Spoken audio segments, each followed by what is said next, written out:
Hello, everyone. This is your co-host, Nandita. In case you missed our announcement, the Overpopulation podcast is now Overshoot. As we have increasingly explored themes that go beyond the problem of overpopulation, ranging from pronatalism and economic growth obsession to technological fundamentalism and human supremacy, it's time that the podcast name reflect the full scope of our concerns. We will continue to bring you the same caliber of guests and range of topics, looking at both the drivers of overshoot and pathways out of this predicament. And with that, here's today's guest. I consider overshoot in itself to be the second largest risk to humanity in the 21st century. And the biggest risk is not to react to it. We want to eat in the future, we want to be housed in the future, and we know there will be climate change and resource constraints. And this future is coming towards us faster than we can adjust to it. So if we want to be wise, we want to be sure that we can operate in that future. Why don't we focus on making sure the way we live is consistent with what's physically possible? In this first episode of Overshoot, we'll talk with Mathis Wackernagel, co-creator of the Ecological Footprint concept and co-founder of the Global Footprint Network. Mathis and his colleagues have been measuring the extent of our ecological overshoot for over 30 years, and this conversation offers an excellent overview of what overshoot is and what we might do to address it.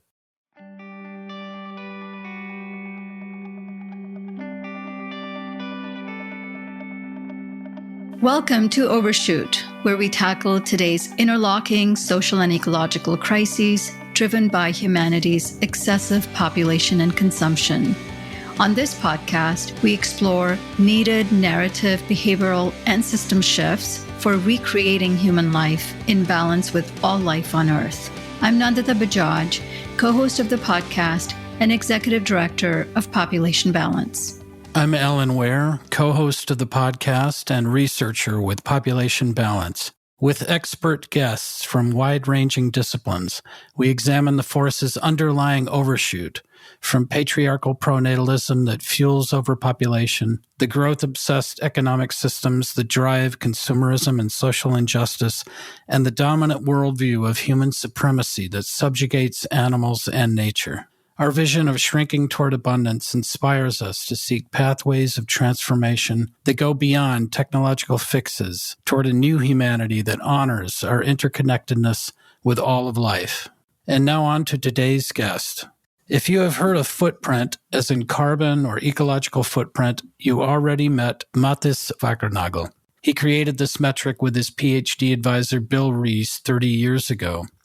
Then he co-founded Global Footprint Network, a sustainability think tank known for its annual calculations comparing each country's footprint to its biocapacity, showing that humanity is now using 1.7 Earths. Mathis and his organization engage with national governments, companies, and cities to address the implications of ecological overshoot for their ability to operate successfully in a future of climate change and resource constraints.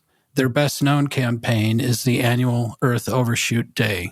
His awards include the 2024 Sustainability Award of the Nobel Family, the 2018 World Sustainability Award, the 2015 International Association for Impact Assessment Global Environment Award, and the 2012 Blue Planet Prize, and several honorary doctorates. And now on to today's interview. Hello and welcome to our podcast, Mathis. It is such a pleasure to have you. It's wonderful to be with you. Thank you so much. And Mathis, this is a particularly special episode because not only is it the first episode of the year, it is also the first episode under our new podcast name, Overshoot. And with you being one of the key leaders in the world on the topic of overshoot, we are delighted to have you be an inaugural guest. And Mathis, congratulations on winning the Nobel Sustainability Award just a few months ago, which honored your contribution to measuring and responding to global ecological overshoot. Thank you very much. So we can dive right into our interview, Mathis. You and your PhD supervisor, Bill Rees, who is our advisor, developed the concept of the ecological footprint in the early 1990s. You then went on to co-found and lead the Global Footprint Network. We use global footprint network data as an elemental part of communicating about ecological overshoot. And ecological footprint has become a household term within sustainability circles over the last few decades. So let's begin with definitions. How do you define ecological footprint and biocapacity? And how is it possible for humanity to be using the regenerative nature of 1.7 Earths? Let me perhaps start with the concept of overshoot. I consider overshoot in itself to be the second largest risk to humanity in the 21st century. And the biggest risk is not to react to it. The worst news is not to react to it, not overshoot itself. Now, overshoot is not a new concept. It comes out of ecology. But I think the recognition starts from that even people are animals. Animals live within a habitat. A habitat has a carrying capacity. A carrying capacity can be overused, but if it's overused, then the feedback from the habitat is kind of less food for the population, and then the population will not be able to thrive as well. It will decline. And so there's kind of this feedback loop between the ecosystems that support an animal population and the animal population. So the same thing applies to humanity as well. Now, how do we measure it? It's a bit different than with animals because we're more complex. We have technology, we can trade with distant places, but in the end, it's quite similar. So the question for people rather than for animals has to be perhaps changed slightly. So we put it on its head, essentially, because to say how many people can live, let's say in Canada, becomes a hypothetical question because you can trade and it depends on how much you consume, etc. But you can turn the question upside down and becomes a researchable empirical question, which is how many Canadas is Canada now consuming, for example. So it becomes very much like an agricultural question, so saying how big is the farm called Canada? How hungry are people in Canada? So not just hungry for food, but obviously we consume much more than food. We build our houses, we use energy to move around, produce products, etc. So that's then kind of the sense of how we can look at that balance. A second insight is that I would say the mother of all resources, the overarching resource really is the regenerative power of nature. So we could call it like the photosynthetic activity of the ecosystems, so the ability of ecosystems to translate solar energy into biomass that then becomes the food source for all animal life. So why is that the mother of all resources? It's the mother of all resources because obviously it limits how much we can produce food and fiber and timber, etc. But also it is becoming the limiting factor for fossil fuel use because fossil fuels are very plentiful. They're limited too, but they're more limited by how much the biosphere can absorb in terms of CO2. Or if it doesn't absorb it, the impacts on climate change will be so dramatic that it reduces then the carrying capacity as well. The same is true for mining. There are lots of minerals underground, but the question is how many of them we can get out without destroying too much of the biosphere because it takes space to make mines. I mean, it's not just the hole, but then also the pollution that it creates, etc. The energy it takes, which is typically now fossil energy, to dig the holes and to concentrate the ores, etc. So even mining is more constrained by regeneration than by the ores underground overall. So that makes it all a competition for regeneration. That's why looking through the lens of regeneration is a helpful first approximation to understand the size of our venture, our economies, or our way of living on this planet as humans compared to the size of the planet. So that's kind of the premise that we started from back in the early 90s, and it's still true. And so the way to calculate is actually quite straightforward. It's like a farmer wants to know, like, how much can you produce on your farm? So essentially, we translate everything into how much regeneration is embodied in that process. Like you take a glass of orange juice. Somewhere there's a tree that grows oranges that you need to harvest. It takes energy to kind of harvest and to process the oranges to make them into juice and then to bring the juice to your table. All that represents regeneration. That space that then is embodied in your orange juice. And so you can add that up for all the things you do. So obviously, there's a devil in the detail. There's also the complication that not every surface area is of the same productivity. So that's why we use a common unit. We call it the global hectare. Global hectare in a given year represents an average hectare with average productivity of the planet. Of those hectares that are productive, only about a quarter of the surface of the planet is sufficiently productive to be used through harvest, etc. So by using a standard hectare, then we can compare hectares around the world. Some of them are much more productive. They have good climate and enough water, good soils, etc., flat. Others are much less productive. So there's a huge variance in what a global hectare can produce. But then you can basically compare anything at any scale in terms of how do they compare to each other? How much capacity is there in Costa Rica compared to Switzerland, and how much do they consume in different places? I, as a person, as a city, as a country, etc. So that's essentially how it works. There's a bias in the approach that makes the accounts conservative, meaning they underestimate overshoot because on the footprint side, some things are not counted. Just because data is not available, it's not totally complete. There's some significant aspects that are still excluded. For example, methane emissions. There's so many different sources of methanes, it's hard to have a full account. So that's a systematic underestimate, for example. And then on the supply side, biocapacity is also based on UN data sets. UN data sets typically are very production-oriented, and that means they undercount the damage. Things like soil depletion or groundwater depletion is not included in the current account, so not to the extent that we could actually say, wow, how much of the biocapacity is actually fragile. It's not something we can count on in the long run. So that makes our accounts rather conservative. Yeah, that's very helpful. So you're also just saying essentially that the 75% additional demands that we're placing on Earth is an underestimation. We believe so, yeah. And that makes sense. We just wrote a recent paper called Confronting the UN's Pro-Growth Agenda. And in it, we recognize, how much co-optation there has been of UN agencies by political and ideological and special interest forces that are underreporting the impact that some of these industries are having, and they are pushing for more economic growth. But then the other thing that I found interesting in this underrepresentation was how much focus there is on human beings, how much anthropocentrism there is. When UN is producing these data sets, we're not looking at the biocapacity for other species that we are taking from. It's very, very human-centered. So that was also very telling.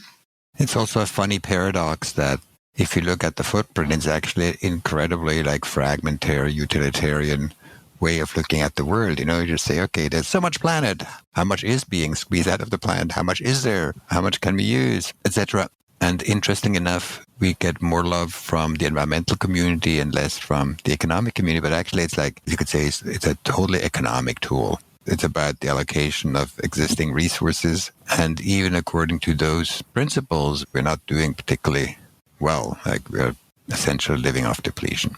And despite the kind of utilitarian perspective, it is an instructive tool in that it allows us to see just how far beyond Earth's biocapacity we are living. But also, we appreciate how, in addition to calculating the global footprint, you also highlight the enormous differences in average per capita consumption within different countries. Like you've done for individual footprints, if everyone lived like an average person in the US, you would need 5 Earths versus in India, you would need 0.8 Earths. Like you're saying, it's not in its totality, including everything, all the interconnected relationships that we have with the ecosystem. It does capture some of the inequalities. Yeah, it just describes what is. It's bookkeeping. Bean counting, where we really count the beans, and then you can describe what's going on. It's not about what's the ideal world going to look like. It's about just basic conditions of quantity flows, how much quantity do we use, how much quantity is there available, and then we could make choices. What surprised me in my professional life, because when we started, we thought, we are offering a service to humanity. This is helpful information. People will love it. And that's what I've learned, and that's what I'm still learning more on, how can it be presented as a true opportunity? Because if people don't see it as an opportunity, they will use their beautiful brain to fight it rather than to embrace it. So how can we get better at explaining the opportunity? And I'm sure we can talk more about that. And for people who wonder how we're using 1.7 Earths, it's important to note that 60% of the footprint, or 60% of our overshoot, is the carbon element, right? The forested lands we would have to create to absorb the CO2. Yeah, it's actually 60% of the total footprint globally is associated with what some people would call the carbon footprint, which has an interesting story in it as well, because when Bill and I, when we started, obviously climate change was already being discussed quite strongly in the early 90s. And so we saw kind of the carbon demand as a competing use. So that's one that is there, but still many people thought, oh yeah, carbon, you can't really see that. Well, it's kind of silly to have that in there. And then the pendulum switched totally by the early 2000s, where suddenly I think the interest in climate change got much stronger and is now still the primary conversation in the arena, I would say. And then everything was just carbon footprint suddenly, and not anymore the larger issues, which is, I couldn't have predicted, because I thought carbon is so abstract and you don't see like how can you kind of an emotional reaction to carbon. But somehow that happened, for the better or the worse. The notion of carbon footprint, if you think about it, it's actually quite silly. Carbon is a weight and it's not a surface area. And why is it a footprint? It's so strange. But actually, it was much more broadly embraced, even to the extent that some oil companies started to promote the idea of carbon footprint. And now, like carbon footprint, you see that on every airline magazine, various times mentioned. I've stopped collecting water bottles that have like a carbon footprint on it. It has become a little silly. Right. And in 2017, your team launched the Ecological Footprint Explorer, which is an open data platform for the national footprint and biocapacity accounts. And impressively, that provides ecological footprint results for over 200 countries and territories. So how are those calculated?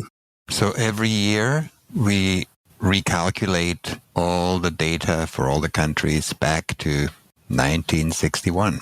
When I say we, it is now quite a complication of organizations. It's actually York University that is producing, regenerating these accounts every year. And so they need to be recalculated because improvements are being made. The UN, for example, updates its data sources. So sometimes even the same data set has slightly shifted data, and then better data is becoming available.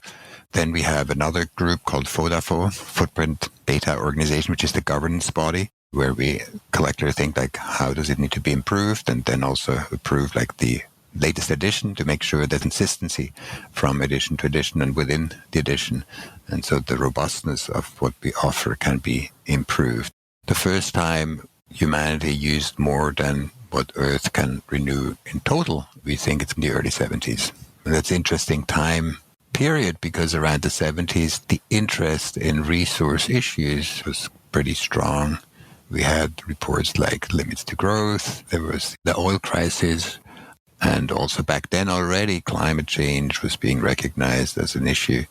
I just saw an interesting memo to Jimmy Carter that was written around that time to say, oh, we need to look into this. This could be quite significant. Let's not panic, but there may be a need to kind of shift our energy system over time. You know?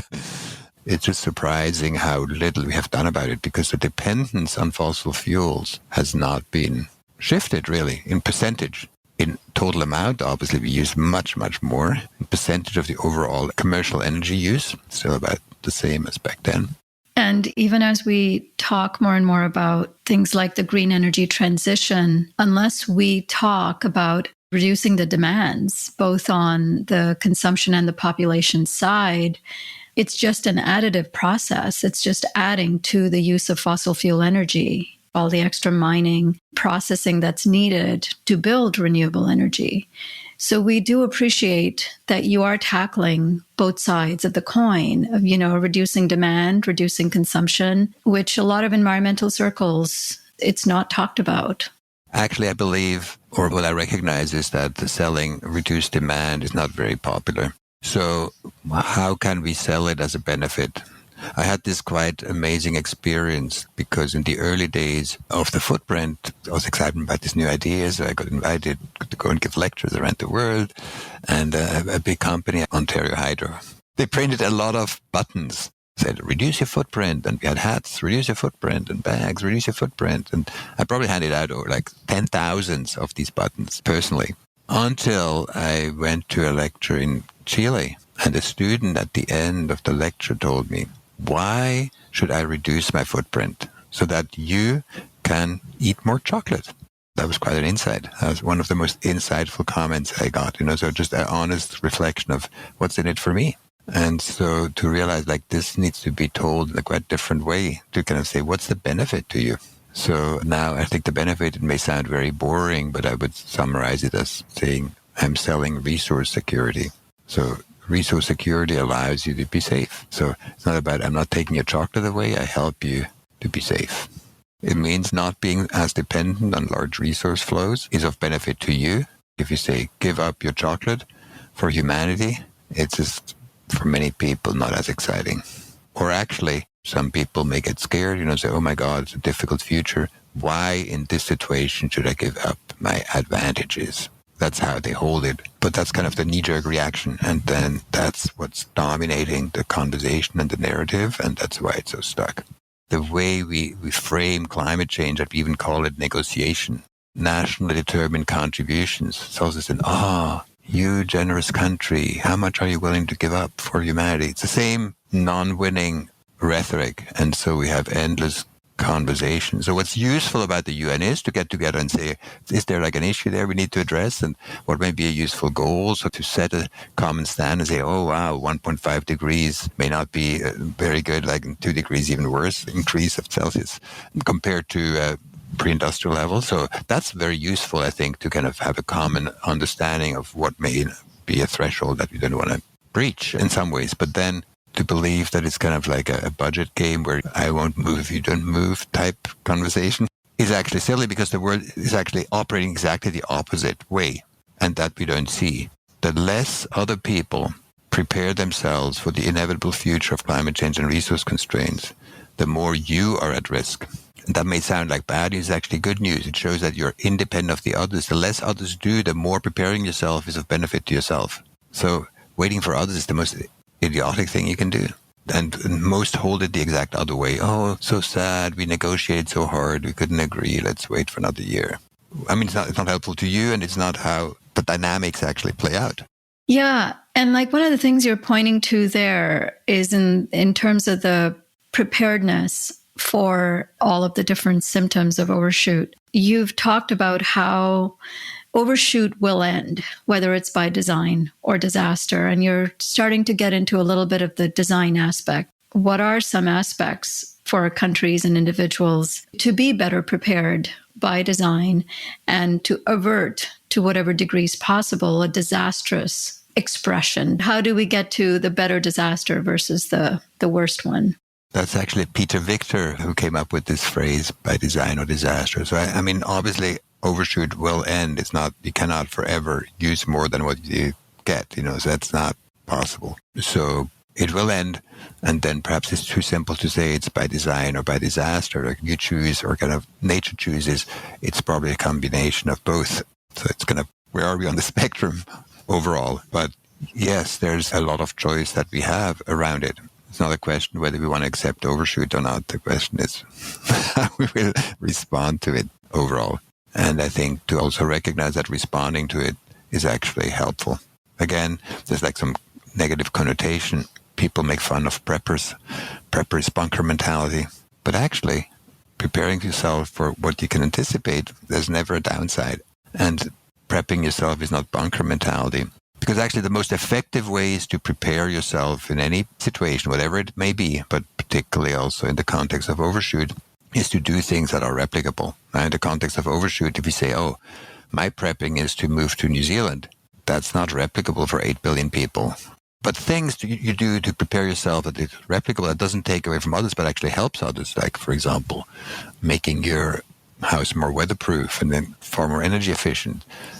That's good for you and it's good for everybody else, and everybody else could also imitate that. So these are aspects that are replicable, that are actually much more winnable for you, and at the same time also have the societal benefit. So there's a lot of choice. I like that. Yeah, it's like a design for resource security, as you mentioned. We have a system that's based on efficiency and last-minute inventory, global supply chains, and we've seen how easily disrupted they are. So you'd think for resource security, we need redundancy, which is kind of expensive in an efficient goal kind of system, but to be flexible, adaptive, I think you've mentioned that, would be part of the design for the sake of security, which I think has been, during the neoliberal era, it was much more focused on choice and winning the golden ticket and being the small business person type who can reach for the stars. And I think we're seeing around the world more and more concern with security politically, both on the right and the left. One big downside of resource security is it's so incredibly boring. It's not fun to talk about. As to say, who are the evil people? So that's kind of gets people very excited. And so the blame, shame game is more media friendly overall. And so I think that's why this hasn't been winning so much, yeah. A medical doctor once, he told me, that's interesting. I mean, he thought a lot about, I think, environment too, but like he put it to the point, I think, quite interestingly. He said people are more afraid of empty fridges than overflowing garbage cans.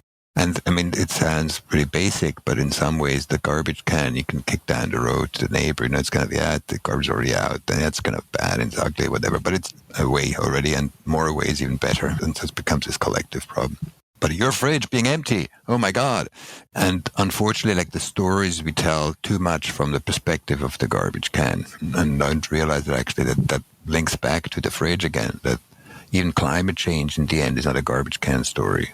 It's an empty fridge story. But we're not very good at making that connection in some ways to see why does it actually matter to you. And I think that's what's missing. And I think that's also the opportunity from the overshoot perspective that if you can't solve a problem, make it bigger. And this may be one of the examples where actually, if we make climate change bigger and look at the overshoot as the bigger context, it becomes easier for so many reasons. One is because it starts to actually bring all these competing problems under one hat. Because, as we already said, we are so dependent on fossil fuels. Where do you get stuff from otherwise? For example, in the early 60s, I think, about 97% of all the fibers we used in the world were biological, like cotton, wool.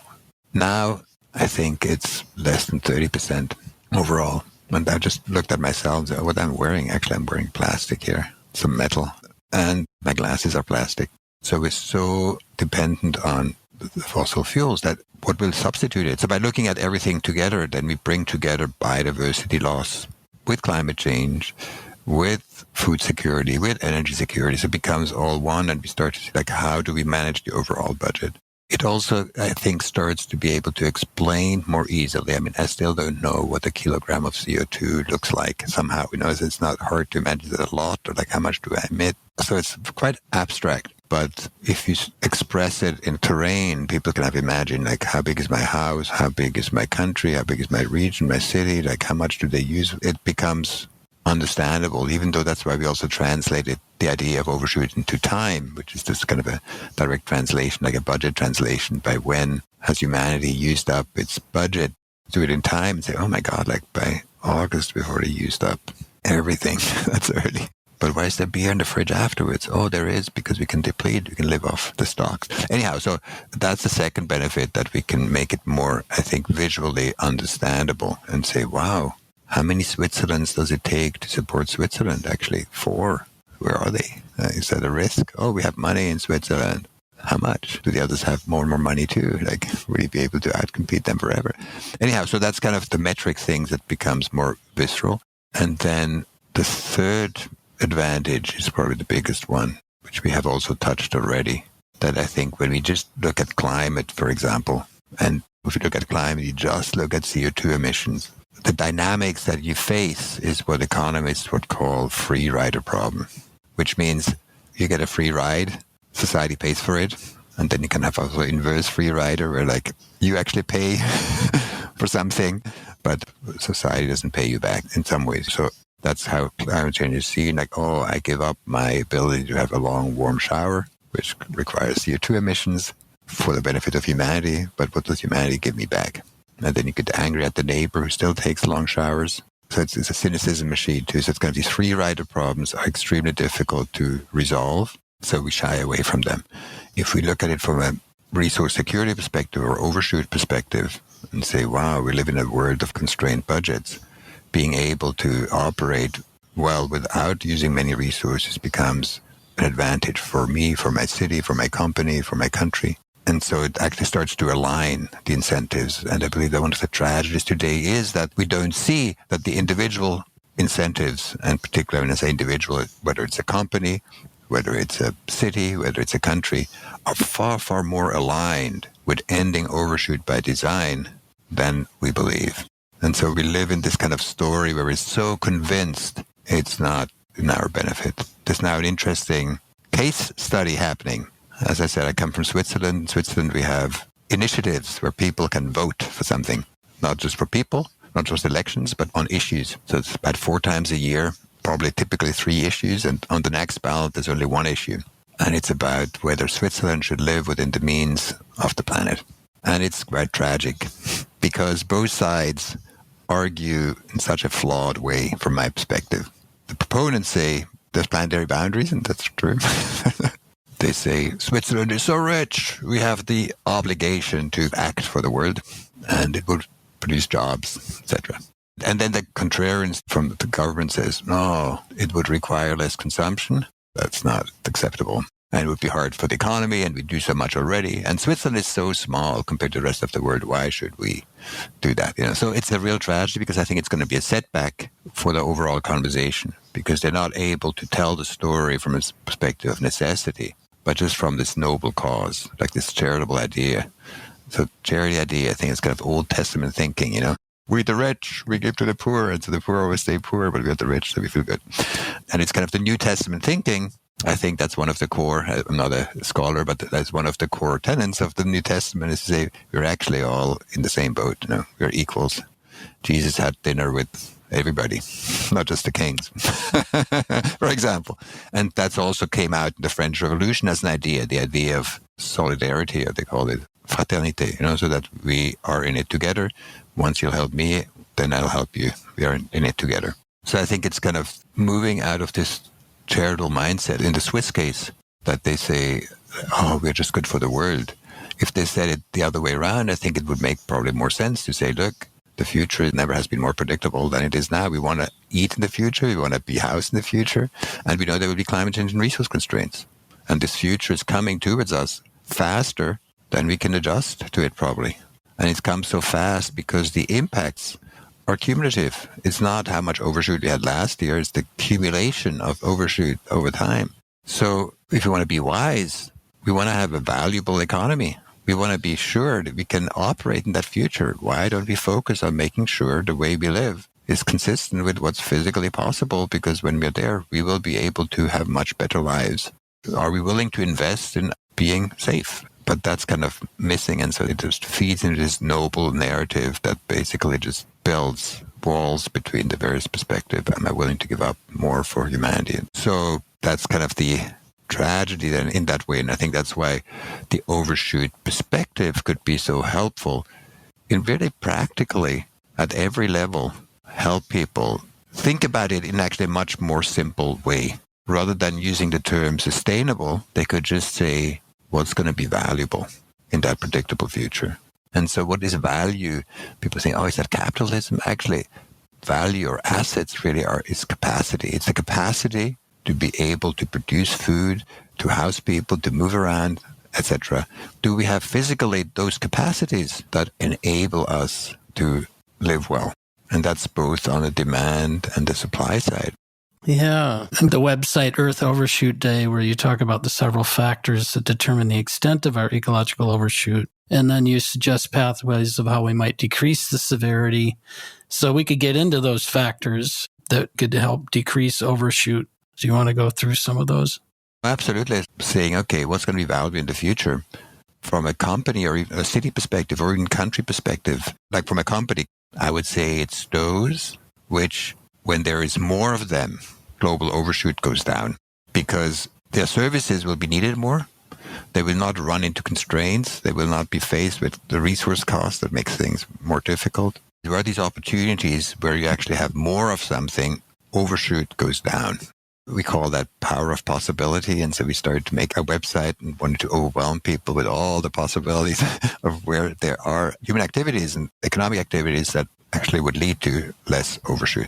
I just could give one example. Like we worked with a German recycling company. So as a reference point, typically in the world right now, to produce $1 value add per year, it takes a farm of 2 square meters, like the size of a single bed, probably, roughly. That's the size of earth necessary to produce on average $1 value add. And it varies across countries. But that company, for example, per dollar value add that they create through their services, reduce global overshoot about 30 square meters. So 15 times more than the world goes up per dollar, they go down, as an example.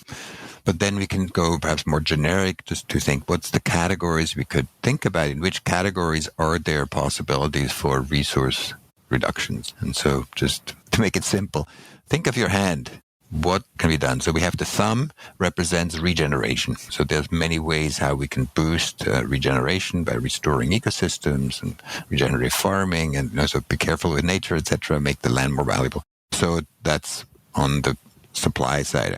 On the demand side, we identify 4. So one is just, we call it cities, or how we live. Like the way we organize things affects very much how we live. Probably the way the city is structured has a bigger influence on how we live than our mothers in some ways, because there's how things are laid out, where we shop, what we do, etc.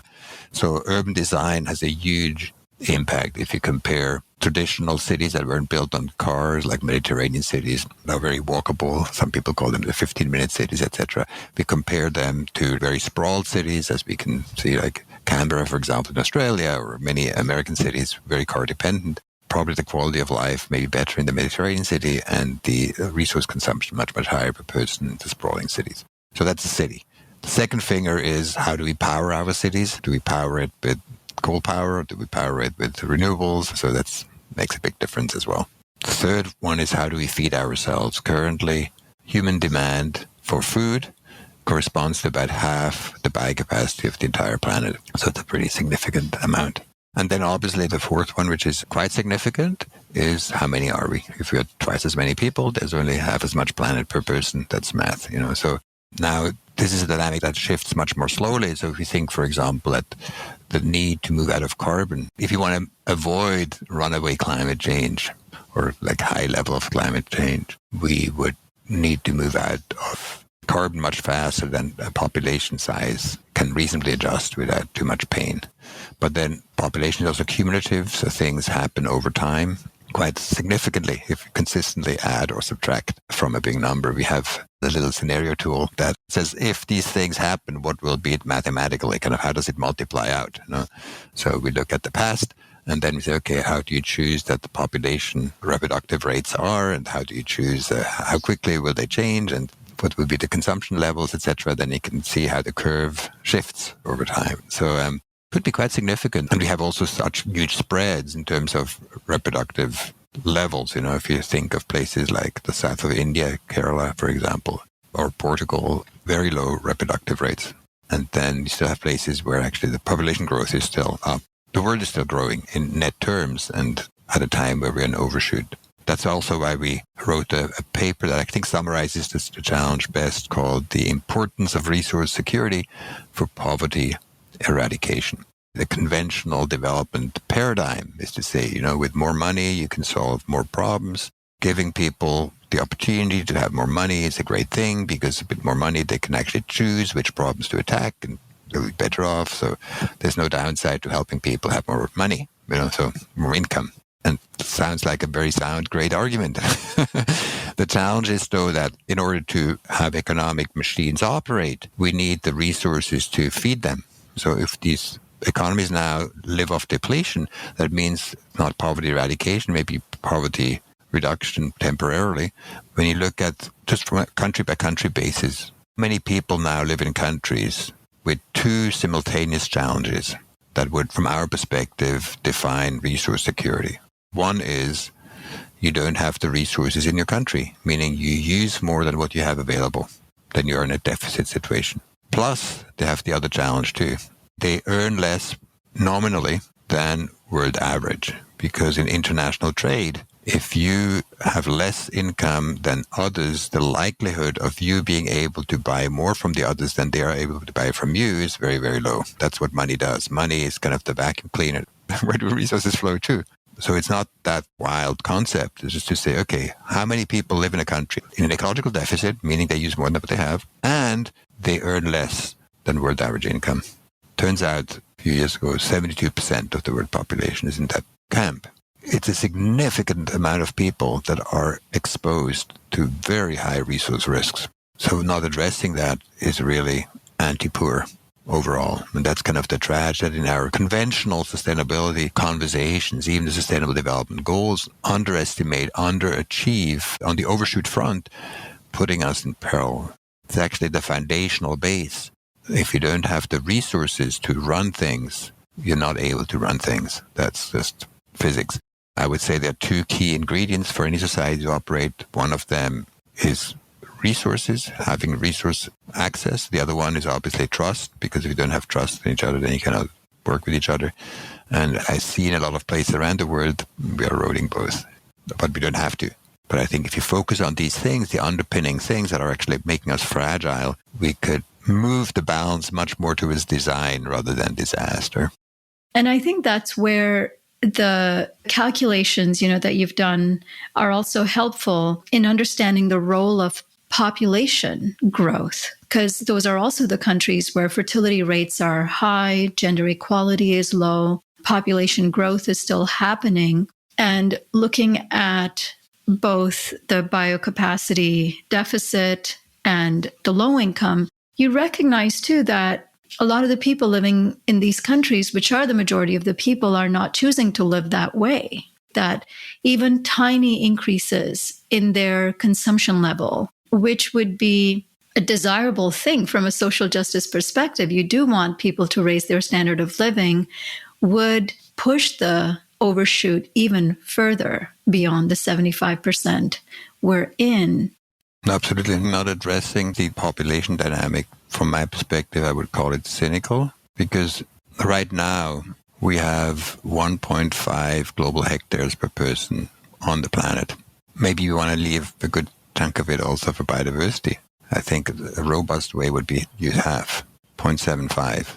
So for anybody with a footprint over 0.75 global hectares to question that we shouldn't even consider that population dynamics as something to be addressed is cynical. I think also one aspect of the population discussion that makes it more difficult is that it's painted as a global problem, rather than I think it's actually as also local tragedies, as particularly countries that already are resource scarce and have growing population, they put themselves into the very tight corner. I've had finger pointing, oh, you had that before, therefore we have the right.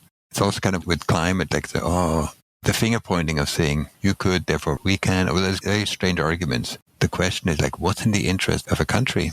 And that's kind of the stunning thing about if you look at the economic development plans of countries, I haven't found many yet that have resource security at the center of their economic development plans.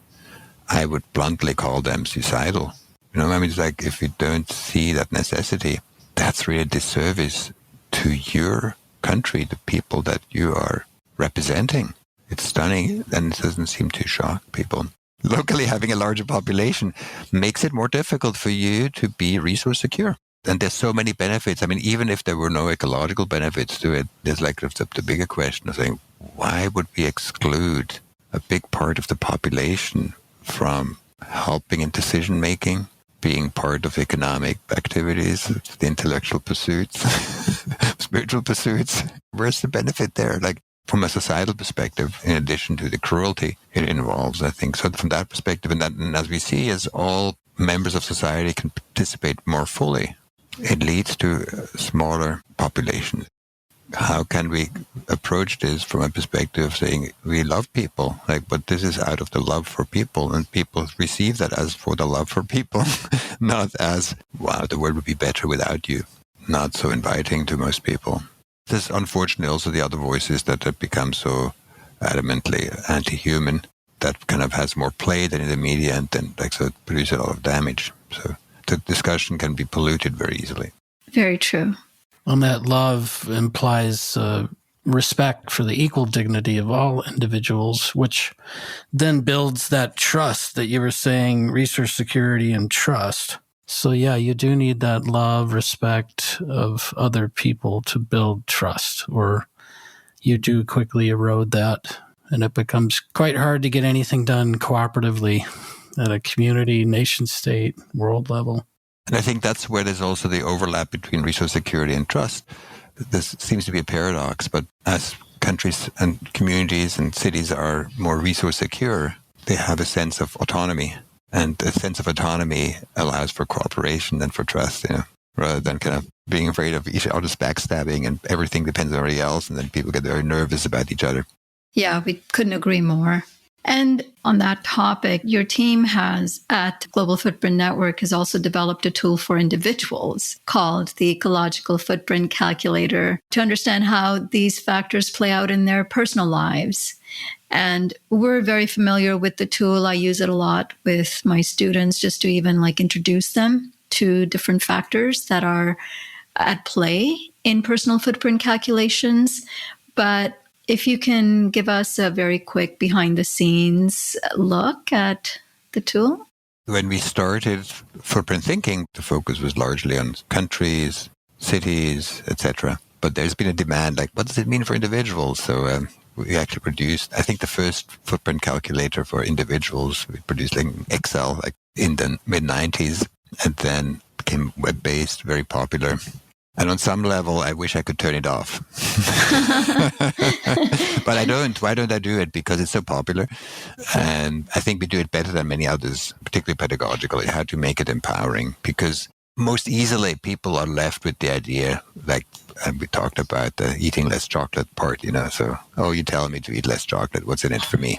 Most people who take the calculator probably are forced to take it, invited kindly by their teachers. And they already know the message beforehand, big footprint bad.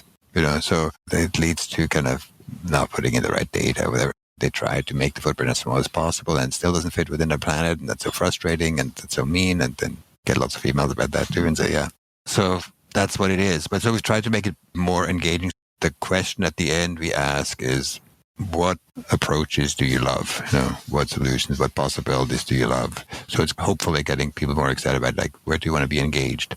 I'll share my experience, and I use it with my graduate students. So they are already kind of at a level where they can take a lot of personal responsibility. I've tried using it with high school students, and they don't have a lot of control over things, where they live, and do they use a car or not. But adults, I find, especially those who are environmentally conscious, often do want to know what are things that they can do to minimize their impact. And the fact that you have car usage versus public transportation, how much, flying do you do? Do you eat plant-based versus animal-based foods, local versus imported? It gamifies, in a way, the factors behind overshoot, how globalized the world is and how little we have control over. But the things that we do have control over, we can manage, like diet and transportation, etc. So in that way, I will share that. The experience of the students is quite positive, at least the adult ones that are taking it. But I did wonder, I'm sure you're familiar with a very famous Lund study that came out in 2017 that you were talking earlier about how do you visualize carbon. And I thought they did a very nice job in creating this graphic of how much CO2 equivalent do your activities produce. And they had some of the top high impact actions like going plant-based, flying less, or not owning a car. And one of the highest impact activities is having one fewer child, which was 20 to 70 times more effective than not owning a car, not flying, or being vegan. I appreciate that you have a short video right at the end of the quiz saying, what about population? And that at least it's part of the conversation there. Is there a reason why it was left out of the calculation, or are you thinking in a future version you might include it? Yeah, so just from a structural, physical perspective, it's not a totally parallel argument, So one is kind of the long-term implications of a choice. It's kind of what's the environmental impact of a child. Also to say, like, what's the reproductive choice of your child? So it's kind of the infinite amount of resource demand that you open up potentially from a population perspective. That's why we then also produce the scenario calculator where you can combine the effects and say, like, how many people use how much resource and the dynamics and how it plays out over time, because the population dynamics happens very slowly while the consumption changes could actually happen much more quickly. The overarching scenario calculator is a more helpful way to understand the different dynamics and how they play out. And that's where you then also have these various parameters that actually play a role. Like, for example, the age of the mother also actually has an impact on the population side that people don't think about it. Like, if generations live more overlapping, then there are more people alive at the same time. And if they're more stretched out, then the population gets smaller. Just kind of to think more a bit fully about what actually affects population. And most people would not want to reduce, for example, longevity, which also has an impact on population size. So we want to make it a bit more curiosity-driven. I personally believe what's missing most is intrinsic motivation, because the psychological pressure to act is mostly driven by conformity, meaning we imitate what the others do. Unfortunately, what the others do isn't helpful for the sustainability transformation largely. So conformity is not that helpful. So that's why intrinsic motivation is much more important. And all domain psychologists come to the conclusion, like in sports and medicine and education and everywhere, it's about self-determination. People feel they actually choose themselves. If they don't have a sense that they actually have agency in the game, most likely they're resistant overall. And in many change movements, because we are so adamant about the change we want to see, that we become little command control centers and reduce people's sense of agency and self-determination. So that's why I think finding this balance, how do we generate conditions that people increase their own motivation, it's really at the core. And we see three key pieces that are necessary for that. One is a sense of desire. Can you help tell it in a way that people want it? The second one is, as we just talked about, the sense of agency, that they actually think they can do something. They don't have to have full control, but just by being able to participate in some ways physically, they actually probably feel more motivated by it as well. They don't feel as helpless.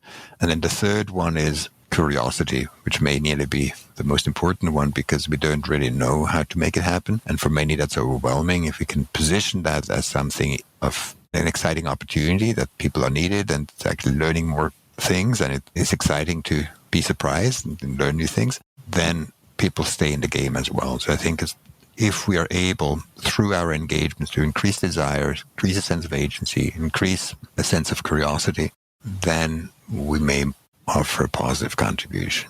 Yeah, I really like those, because it's also pointing to the fluidity of cultures, that these shifts can be made and that we are very malleable in terms of our thinking. In fact, just last year, a number of us co-authored a paper, Bill Rees and I included, the World Scientist Warning, the behavioral crisis driving ecological overshoot, where we recognize that overshoot, of course, is the fundamental cause of the myriad symptoms that we've talked about today.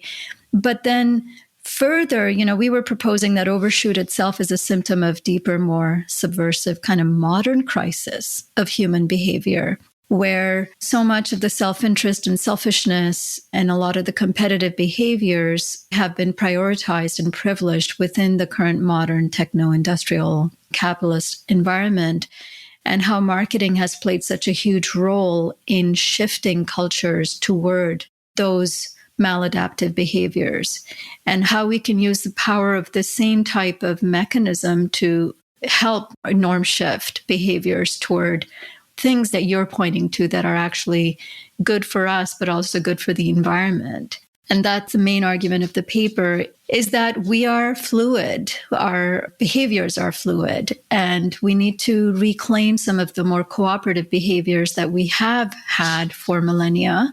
I think we opened the conversation by saying the biggest risk is not overshoot itself, but not reacting to overshoot. Why is there such massive overshoot? And as we said earlier, Alan pointed out, like the high percentage of the overall footprint that now comes from fossil fuels. We're so hooked on just cheap energy driving economic possibilities, just incredibly. For me, one of the most shocking statistics is, like, within the life of my son, who was born just in the year 2000, humanity, from all the fossil fuels ever used, we've used 46% in his lifetime.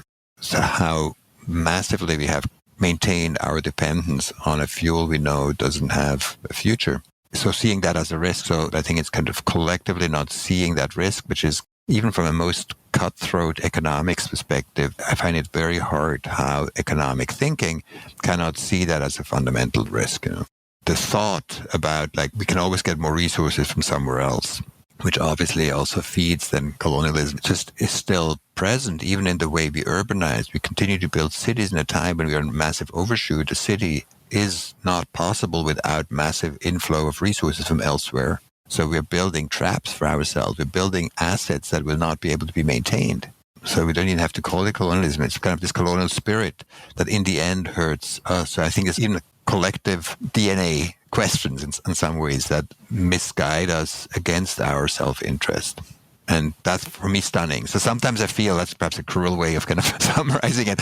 I feel like I'm going around the world or having conversations suggesting to people, hey, it's a bad idea to cut off your arm. It's really without the arm, it's not that easy to live. Why do you cut off your arm? It's not good for you. Oh, what a great idea. I never heard of that. Oh, interesting. And then a year later, you talk again.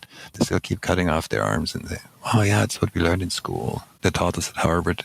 It's not even enlightened self-interest. It's crude, cutthroat, basic self-interest that we don't see. And I really wonder, and Bill Reese talked about this during our podcast, is especially I think when we became so disconnected from the land and from where our food was coming, and it all became externalized through the globalization and the trade practices, et cetera, we no longer have connection. We don't see our food supply. We don't see our efforts. We basically are so disconnected. Maybe it's just that our brains are just maladapted to consider that large of a problem, that is to look at the other side of the world and have moral concern. It's our strength and our downfall in some ways. The humans have been able to actually get bonded over collective stories. So that doesn't then limit the numbers. And so the scale can become much, much larger. That also happened in the Roman Empire when there's 1 million people living in a city that depended on food from around the Mediterranean. And then when that empire was there anymore, then they couldn't get that supply any longer. So it's kind of a strength that we have, the ability to collaborate so broadly in much larger groups. And also the strength is becoming also a challenge, obviously. My hope is that actually, if we see things straight, we have incredible innovation capacity and abilities to operate. The beliefs that we hold, and to what extent they can be shifted because they're not biologically programmed necessarily, but they are collective choices that we can become aware of and see as helpful or not helpful. That's where I see the potential for transformation. Yeah, that's all pushing against the broader system that still has a kind of profit maximization, short-term interest, create externalities somewhere, either pushing it off onto the future or other places in the present. Yes, it will flip once some people start to realize that physical and societal wealth that exists is more significant than the symbols of tokens in which we have more trust than in physical reality. If countries, for example, with biocapacity reserves recognize, wow, we are the wealthy ones. The others just have funny money. So just kind of to switch, what will be valuable again in the future? And then say, wow, maybe it's not money, maybe it's not bitcoins, maybe it's ecological resources. I'm mentioning that more in terms of, I don't think that the money fetish in itself is a constant in time. So it just somehow we have built systems around it that people seem, across the board, seem to trust the financial numbers, these symbols, more than physical reality. And I think, as you mentioned, design and disaster, and plenty of disasters could evaporate those money tokens and leave a real physical nature. Again, whether we get there through disaster or design, the fear of disasters may get us to design too, so that we don't necessarily have to live through a disaster. I would say a disaster doesn't necessarily bring out the best in us necessarily, so or can produce a lot of damage. So I don't know. I'm just saying this, I see as a possibility. So it's not, the grip of money is not an infinite constant. Yeah, and I like your talking about motivation, and that we've seen people be motivated to have smaller families over the last 60 years, going from 5 to a little over 2. So that's been desire and agency of women, mainly, and men. And yet now we're seeing this increasing fertility decline alarmism as it applies to threatening economic growth in high-income countries and even some low-income countries. And we were wondering, you get around the world, you talk to a lot of different policymakers. How do you respond to those alarmist concerns about fertility decline? Do you hear that much? And if you do, what do you say? It is so odd. I mean, probably any kind of crazy thing is best to approach with curiosity and say, so what exactly is your concern here? Because, I mean, overall, I think from just a mathematical perspective, obviously, I mean, one is kind of the resource side, but even if you look at it from a dependency ratio, as societies get more technologically advanced, the effort it takes to get the young people to become marginally productive is probably higher than looking after an old person, because many old people become more self-sufficient and live healthier lives longer. So even from a dependency ratio, slightly declining populations may have an economic advantage.